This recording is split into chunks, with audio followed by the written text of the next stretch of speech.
안녕하세요, 예진입니다. 오늘은 장기 렌트의 장단점에 대해서 알아보겠습니다. 먼저 장기 렌트는 납입하시는 렌탈료 전액 비용 처리가 가능합니다. 사업자분들에게 비용 처리가 가능하다는 건 곧 절세 효과고, 절세 효과는 세금을 아낄 수 있다는 거죠. 그래서 사업자분들에게 강력 추천합니다. 장기 렌트의 또 다른 장점은 바로 초기 자금이 전혀 필요 없다는 점입니다. 사실 신차를 출고받으실 때 아무리 선납금 없이 진행한다고 하더라도 취등록세나 보험료 같은 게 들어가게 되는데요.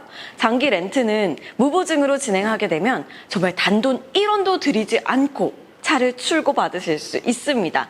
그리고 차를 출고받은 후에 후불로 렌탈료를 납입하게 되니까 정말 처음에 들어가는 돈이 아무것도 없는 거예요. 장기 렌트의 여러 가지 장점 중에서 가장 큰 장점이라고 생각이 되고요. 실제로 계약하시는 분들도 무보증으로 많이 계약을 하십니다. 또 장기 렌트는 금융상품이 아니기 때문에 할부나 리스처럼 부채로 잡히지 않습니다. 대출은 개인이나 사업자분들만의 고유 한도라는 게 있는데요. 장기 렌트를 이용하시게 되면 그 한도에 전혀 지장을 주지 않습니다.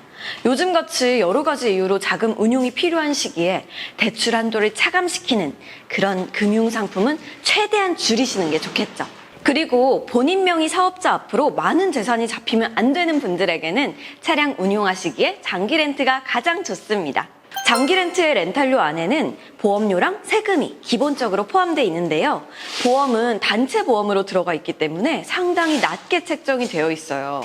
그래서 처음으로 운전하시는 분들, 초보 운전이신 분들, 그렇게 자동차 보험료가 비싸신 분들이나 단체로 여러 사람이 운전을 해야 돼서 보험료가 높으신 분들에게는 장기 렌트가 정말 좋다고 할 수 있습니다. 또 사고가 많이 나더라도 면책금 처리만 하면 되고요. 렌탈료나 보험료 할증이 전혀 없다는 거 정말 큰 장점이라고 할 수 있습니다. 신차 구매하실 때 여러 가지 프로모션들 아시죠? 근데 장기 렌트카는 장기 렌트만의 또 특별한 프로모션들이 있습니다.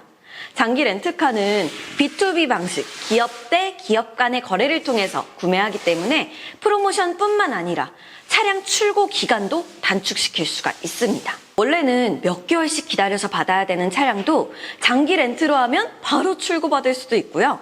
원래 매장에서는 할인이 들어가 있지 않은 차종도 장기 렌트카를 통해서 할인이 들어가 있는 경우도 있고, 이렇게 장기 렌트만의 특별한 혜택을 기대해 볼 수가 있습니다. 월 렌탈료 외에 다른 유지관리 비용이나 시간을 절약할 수 있다는 장점이 있습니다. 장기 렌트카는 기본적으로 법정 자동차 검사는 다 해드리고 있고요. 정비 서비스에 가입하시게 되면 고객님이 있는 곳까지 직접 찾아가서 소모품 등의 기본 관리를 다 해드리고, 또 사고가 났거나 정비할 때 다른 차량을 이용할 수 있는 대차 서비스까지 이용할 수 있습니다. 장기 렌트카는 만기 때 인수 또는 반납이 아주 자유롭습니다. 사람 일이 어떻게 될지 모르잖아요. 그러니까 차를 운영하면서 이 차 내가 계속 타고 싶다 이렇게 생각한 차가 있을 수도 있고, 아니면 뭐 사고가 났거나 차를 너무 많이 탔거나 그래서 반납하고 싶은 차가 있을 수 있으니까 그럴 때 자유롭게 그냥 반납하거나 인수할 수 있습니다. 하지만 단점도 있는데요. 장기 렌트카는 대여 상품이기 때문에 무조건 번호판에 하, 허, 호 이런 렌트 번호판을 부착해야 합니다. 사실 요즘은 인식이 많이 바뀌어가지고 괜찮다고 하시는 분들도 많은데요.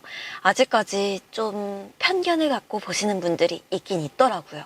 장기 렌트는 보험료가 포함되어 있다는 게 어떤 분들에겐 장점으로 작용되지만 어떤 분들에게는 단점이 될 수도 있습니다. 보험 경력이 매우 좋으셔서 보험료가 애초에 낮게 책정되셨던 분들은 이제 장기 렌트 하는 동안에는 내 보험이 아니기 때문에 그 보험 경력이 단절됩니다. 그리고 장기 렌트는요, 모든 차종이 가능한 게 아니에요. 화물차 같은 경우는 장기 렌트가 불가능한데요. 예를 들어서요, 포터나 봉고, 그리고 스타렉스 벤 같은 차량들은 불가능합니다. 그리고 계약기간 중간에 해지를 원하실 경우에 중도해지 위약금이 있습니다. 그 중도해지 위약금은 렌트사나 기간별로 다를 수 있는데요. 중도해지 위약금을 피하기 위해서는 애초에 내가 탈 만큼의 계약기간으로 짧게 설정을 하거나 진짜 어쩔 수 없이 중도해지를 해야 된다. 그러면 승계를 하셔서 그 크나큰 중도해지 위약금을 좀 최대한 피하시는 게 좋을 것 같습니다. 이렇게 오늘은 장기 렌트 장단점에 대해서 알아봤는데요. 자세한 사항은 고정 댓글 확인해 주시고요. 궁금하신 점 있으시면 언제든 댓글로 물어봐 주세요. 지금까지 예진이었습니다.